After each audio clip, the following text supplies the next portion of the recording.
going? Inadvertently. And I waved at your truck in the elevator a lot too. Oh, yeah. Yeah, we're doing Donnie. the same time a lot. Oh, funny. Yeah.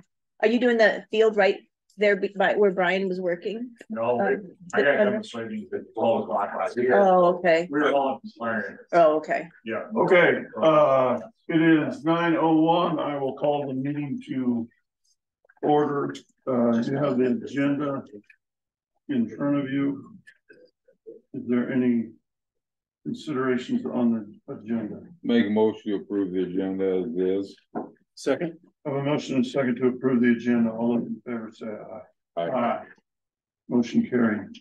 Betty, if you would read the minutes of the October 2nd meeting. October 2, 2023, Chairman Cluse called the regular meeting of the Wright County Board of Supervisors to order at 9 a.m. Members present were Cluse, Rasmussen, and Helgebold. Motion by Rasmussen, seconded by Helgebold to approve the tentative agenda with an update on the agribusiness park under new business. Motion carries. Minutes of the previous regular meeting of September 25th were read and approved. Approved claims for payment. Motion by Helgebold, seconded by Rasmussen to approve the tax suspension number 1221 for a parcel of land in the city of Dallas per eligibility of Iowa Code 427.9. Motion carries. Motion by Helgebold, seconded by Rasmussen to approve resolution 2023-38, Wright County Treasurer's Depository Resolution. By roll call vote, ayes, Helgebold, Rasmussen, and Cluse, nays, none. Resolution 2023-38 duly passes and reads as follows. And there you can see the full resolution in its entirety. Motion by Cluse, seconded by Rasmussen to approve the letter of support for the Heart of Iowa Regional Housing Trust Fund of $14,303 and had the chairman sign. Motion carries. Ryan Smith, Schneider Geospatial, met with the board to give a demonstration on the permitting system software through Beacon. This software can track various permits for secondary roads, planning, zoning, sewer, water permits, building permits, drainage work orders, firework permits, and tie them to the parcel report. The county department heads will meet to discuss the various uses for in the county. Adam Clemens, Wright County Engineer, gave the secondary roads update. The Board of Supervisors, as trustees of drainage districts, discussed a video taken with the drone by the secondary roads, reviewing the drainage ditches. Cluse began the discussion by providing background information as to how this topic came before the trustees. He explained that secondary roads is working on getting hours on the drone, and rather than him going out and walking the drainage districts that had brush and weed control work done, he asked Adam Clemens, county engineer, if he could run the drone over them. Discussion continued and Clemens showed the drone footage from DD number 9. Motion by Helgebold, seconded by Rasmussen, to continue to work with secondary roads on flying the drone for video of the drainage ditches and other drainage work order issues. Motion carries. Motion by Rasmussen, seconded by Helgebold, to go into closed session pursuant to Iowa Code Chapter 21.51J to discuss the purchase or sale of a particular real estate only where premature disclosure could reasonably expected to increase the governmental body would have to pay for that property or reduce the price the government body would receive for the property. By roll call vote, ayes, Rasmussen, Helgebold, and Cluse, nays, none. Went into closed session at 10:29 a.m. Went back into open session at 11:08 a.m. Motion by Helgebold, seconded by Rasmussen, to go with Plan A. Motion carries unanimously. Supervisor Rasmussen updated the board on talks about the agribusiness park alfalfa ground lease. The current tenant has agreed to the following following the ISU cash rental rate survey for 2023 of $232 per acre on 54 acres and is using the annual survey for a 3-year lease. Also in the agreement will be the mowing of the ditches and brush and weed control on the fence lines around the agribusiness park. Supervisor Cluse will work with county attorney to prepare the document. Motion by Rasmussen, second by Helgebold, to adjourn the meeting. Motion carries. Are there any additions or corrections? Hearing none, I'll stand approved as read. Claims have been around. Got them here. You know what? There. Hand them over to Carl. He can put them in the box.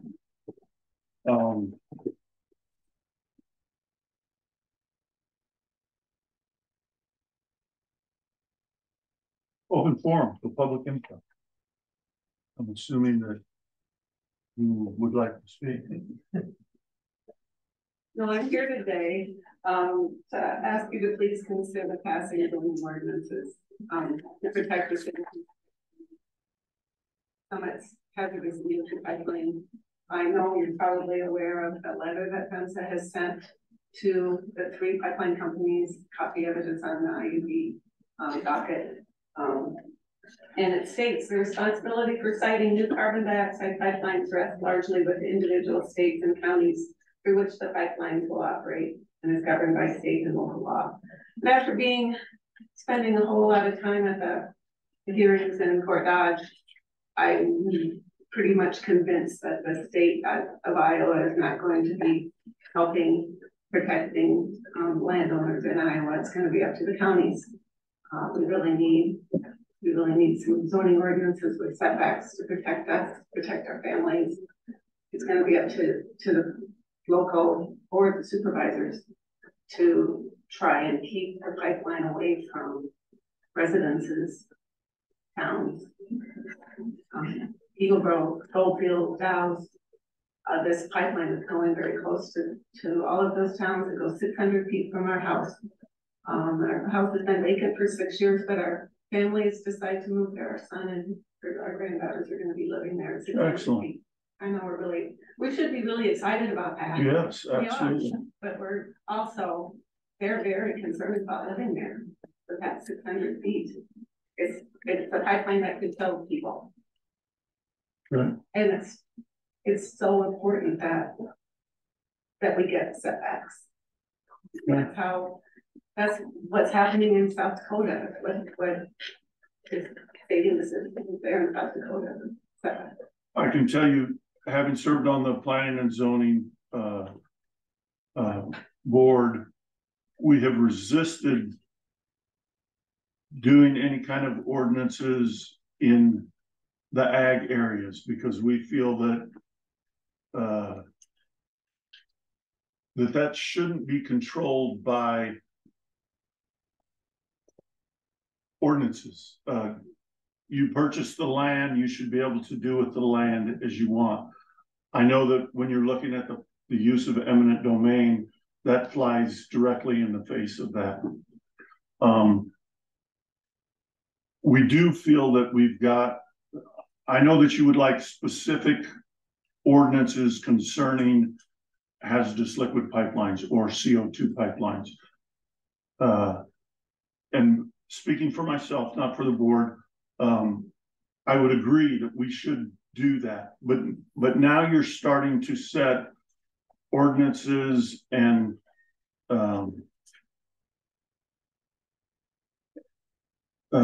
because what if somebody comes in and they want to put up windmills? How do we spot zone and spot designate what you can and what you can't do with the land? I feel that our ordinance, with it designated as land, as agriculture, would restrict the use of what I would consider an industry going in there. So I feel that that's covered under our current zoning ordinance, which of course Summit never, that's why we've got Allers and Cooney defending us, is we feel that we're specifically covered, that we have the local jurisdiction on siting of the pipeline. So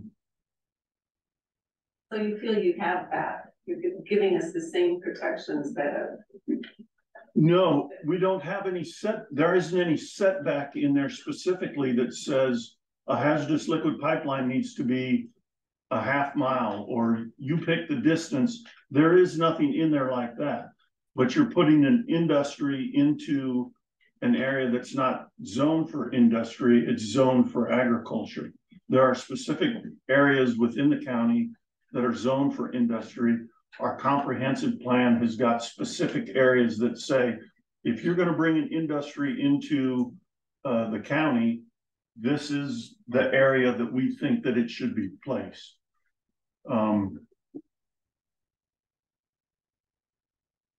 but I appreciate your input and I will definitely address it with the planning and zoning department head so that he can take it to his board. I would encourage you at their next meeting to talk to that board also. They, of course, would bring any changes to that to the Board of Supervisors, and we would have the ultimate say on it for approval or disapproval. But of course, we want that board to do its work before it brings something to us, rather than us legislating down to them. I don't know if that. Is there any counties that you've heard of that have setbacks that have Yes, through their planning and zoning? absolutely. Shelby Yes. County. Shelby County. Shelby there. Yeah. Shelby County, yes. Steve Kinkle. And I just feel like we have to do everything we can, because they're gonna grant it. I have no doubt with that. And it's gonna come down to We say that they will do what's right. I have been listening. It's been totally one-sided. From the questions that the board has been asking landowners, it's pretty obvious that it's gonna come down to the county. Okay. Helping us, protecting us. And I think the best way to do that is, and in the writing of the ordinances, can it be just for hazardous pipelines? I mean, it doesn't have to include wind turbines, anything like that. I mean, You're asking me, can it be Right. specific to that? right. I think it could be, yes. Whether or not that, the trick is being able to defend it in court, because even if we pass a zoning ordinance, such as Shelby County has, if the Iowa Utility Board says that we are preempted because we don't have any say in that, unlike what South Dakota did. South Dakota said, wait a minute, we're not going to issue this permit because you didn't follow the local ordinances and zoning. But if the Iowa Utility Board rules that that we being the Iowa Utility Board has the jurisdiction for siting and location, then it's a court battle between, okay, who really has that jurisdiction? Is it the IUB or is it counties? Again, I am willing to take that to the planning and zoning board and make a recommendation to them. Again, I would encourage you to do the same. But if you've given up on the fact that the Iowa Utility Board is going to grant the permit, then to me, you're spinning your wheels. Because if they grant that permit, they're saying they have jurisdiction for siting and location, and they're not even going to make them look at local ordinances and rules. Does that make sense or not? But I'm not trying to discourage you. sometimes they could say, you know, we'll grant eminent domain, but you need to follow county ordinances. And that's practical. And I just feel like every ferry needs to be out there. Yeah, as long as the groundwork is there, you know, Yes. as long as the structure is there, Yeah. then you've got something to lean back on versus, well, we don't have anything, they can do whatever they want. Right. Versus the fact that, well, this is what we have in place, you're violating our county ordinances. If we look at it from that standpoint and say, well, if the power is gonna be in the county and the state, well, then there's an arguable point to say this is a violation of our local laws, local ordinances, excuse me. And then there's something to grab at. Agreed. And- Versus them just going, oh, well, here, we're gonna roll out the carpet across your farm and say, well, guess what? You don't have anything in place to protect you or to say we're doing what is wrong, we're gonna do it anyway. And so at least there's a point of argument there that says, hey, you are violating the rights of our citizens. I agree with you Yeah. completely. And the county wouldn't have joined in the lawsuit Oh, yeah, absolutely. if Allers and Cooney hadn't looked at our planning and zoning ordinance and our comprehensive plan and said, hey, you guys have got this. This is not zoned for industry. They should have come to you or to your planning and zoning board and ask, could this be in here? But I'm not trying to. Shall be coming to this in all ag land, zone ag, I mean, all farmland. It is. Their zoning ordinance is just a little more, I mean, they have specific setbacks in there. Sure. Yes. I was listening to Bob Bandy's testimony and he brought up a parcel of land, and Mr. Taylor did a land, you know, how far is it from this place? So like from Burl Denio's place, I think it was 620 feet. I can't remember the exact distance. It was not very far from Burl Denio's place. That is less than a quarter of a mile from my son's house. Mm-hmm. And it was even less distance from a hog building. Mm-hmm.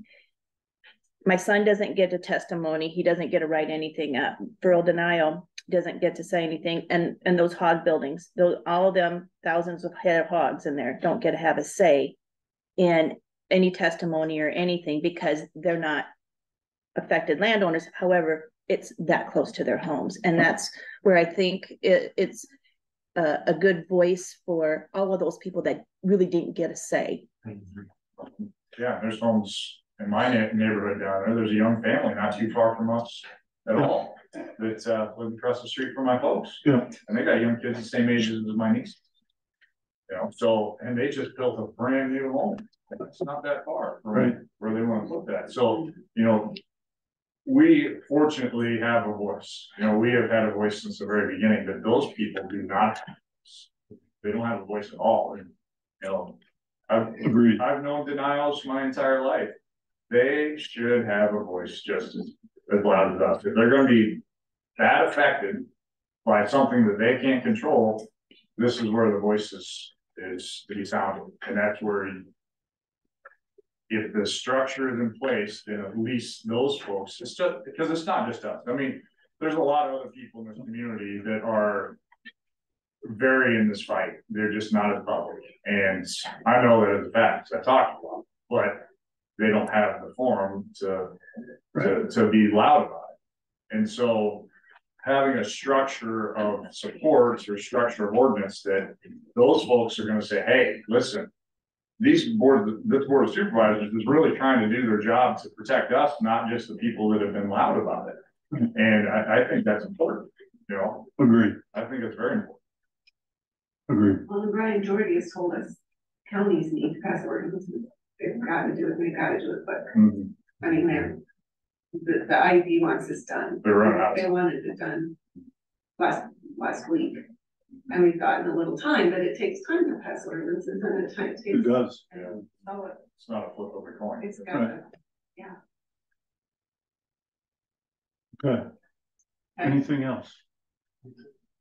Isn't there already like solar farms? Don't they have a setback on those? Is that like a statewide rule or? Our current zoning ordinance doesn't address solar, but the board is working on that. And again, that's the zoning board. And our comprehensive plan is, we had a public hearing on it here 2 weeks ago, which I attended. And so those things are being looked at. And again, that's why I would encourage you to go to that board. And I will speak with the members of that board and encourage it also. You had mentioned windmills too. Is there something in place for windmills or not? There is.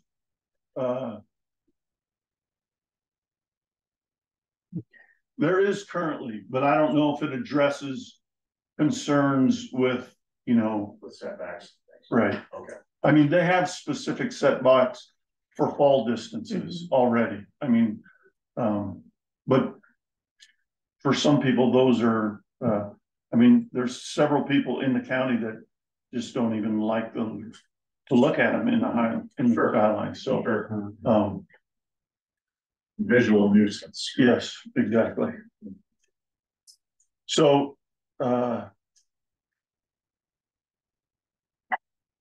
I don't know if I've answered any questions that you had. I know that you have a concern about putting specifics in there for setback distances. I will talk with the director of planning and zoning and voice your concern. Again, I would encourage you to do the same. I would, but again, my assistant engineer. yeah. So you can call our engineer's office and talk with him. Jeremy Adams. Jeremy Adams. Okay. Okay. Jeremy, yeah. Yep. I would again reassure you, though, that we wouldn't have entered the fight with legal representation if I thought that our ordinance, or if I hadn't been counseled that our ordinance, as it currently sits, addresses this and would have required them to have come to us and said, we want to put this in and where we're going to locate it. And that was never done. Okay. So I know that that's not what you're here addressing the board about, but Well, like you said, if the planning and zoning board wants to take it up, yes, they can take it up and then make the recommendations. exactly. Due process. Yep. Due process. I don't know. You could ask Jeremy, and if they need a special meeting, I'm sure he could try to gather the troops. I don't think they have a scheduled meeting. They meet as needed. As needed. So Okay. this could be a This situation. would definitely be an Have as a- needed Yes. thing. And they want that. So. We're gonna have that 24 hours. He's, if, I don't know if he'll be back, he's out checking some entrances right now, but if you wanna go down to our office, meet him, we're just a block and a half east or west of the sheriff's office, 1 block north. Okay. Right. I also have printed this off. Are you aware of a webinar? It's coming up with PEMSA. They're gonna clarify. I printed this off for you guys. I'm not, but great. I leave it with you. Yeah, absolutely. Okay.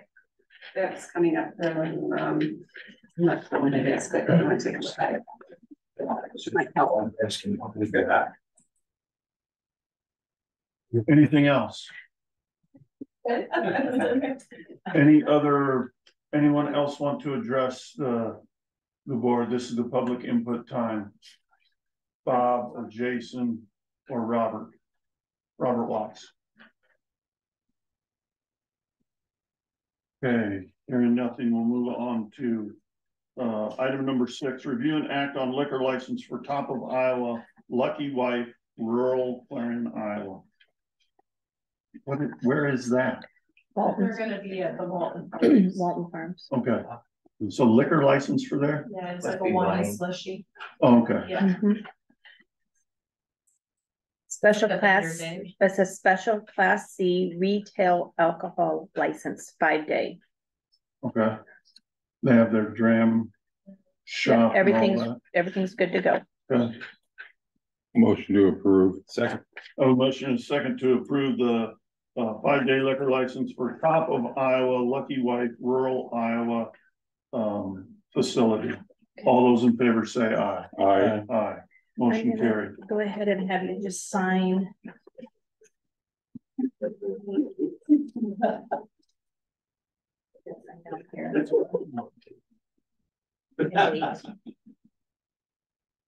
You two got orders. Here's the ninth. Well, the lucky wife is a franchise. That's what they have in the lady. Okay. So. It's Barry, They're really good. Barry Boland. Barry Boland and from Sway City, Iowa. Okay. They have a weird fence when that shop small with a home was going through.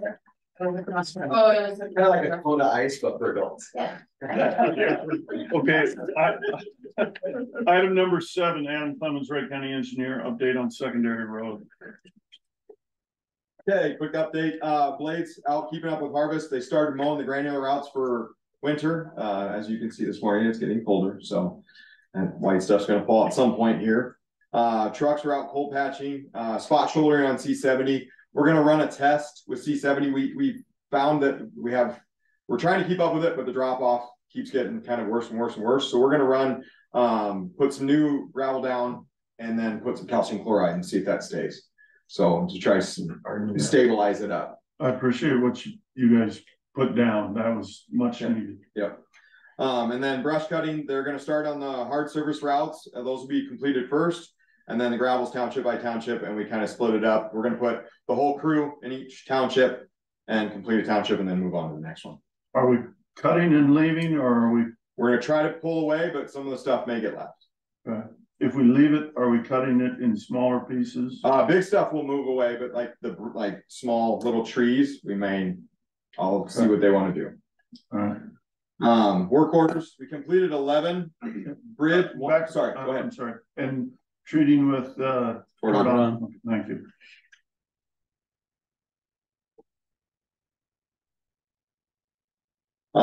Bridge, we had one bridge to get done. Bridge 141A, we completed that and it was open on Friday last week. Total of $93,575.65. $18,403 was labor, round numbers. $20,096 was equipment, and $55,075 was materials. So we had some costs from 1-inch clean, some backfill, because we're due 3/8 minus out of Voss for that. So we got a good price on that 3/8 minus, because that's kind of their, well, they really can't use it for anything. It's that big pile just west of the kind of their gate, kind of right behind it. They really don't use it for anything. It's kind of their waste product, so they give it to us pretty cheap. That's all I have. Any questions for? I'll get that question about the hallway. Okay, thank you. Thank you. Okay, item number 8, consider going into closed session pursuant to Iowa Code Chapter 21.51 Juliet to discuss the purchase and sale of a particular real estate only where premature disclosure could be reasonably expected to increase the governmental body would have to pay for that property or reduce the price the governmental body would receive for that property. Is there a motion? Motion to go into closed session. Second. I have a motion and a second to go into closed session per Iowa Code Chapter 21.51 Juliet. All those in favor say aye. Aye. Aye. Carl? Aye. Oh, yeah, sorry. Okay, we will be going into closed session.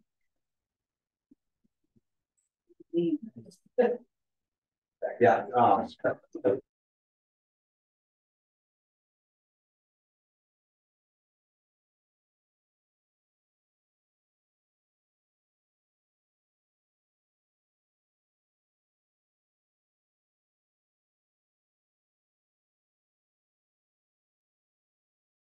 Okay, we are back in open session. Time is 9:54 on October 9th. I make a motion to proceed with Plan A as discussed in closed session. Second. I have a motion and a second to proceed with Plan A as discussed in closed session. All those in favor say aye. Aye. Aye. Motion carried. Meetings. I had none. I had done economic development coming up this next week, I have none. tomorrow morning, yeah. Anything else? I sent out that soil, the email on the soil compaction survey. Yep, I listened to the webinar, Okay. so there wasn't anything earth shattering Okay. that came out of it. So, because there's a tape recording of it now, so you can go back and watch it. And I think I just sent that out this morning to Yeah, I y'all. saw that. So you can sit and listen. Anything else? Motion adjourned. Second. Motion and a second to adjourn. All those in favor say aye. Aye. Aye. Motion carries. We are adjourned.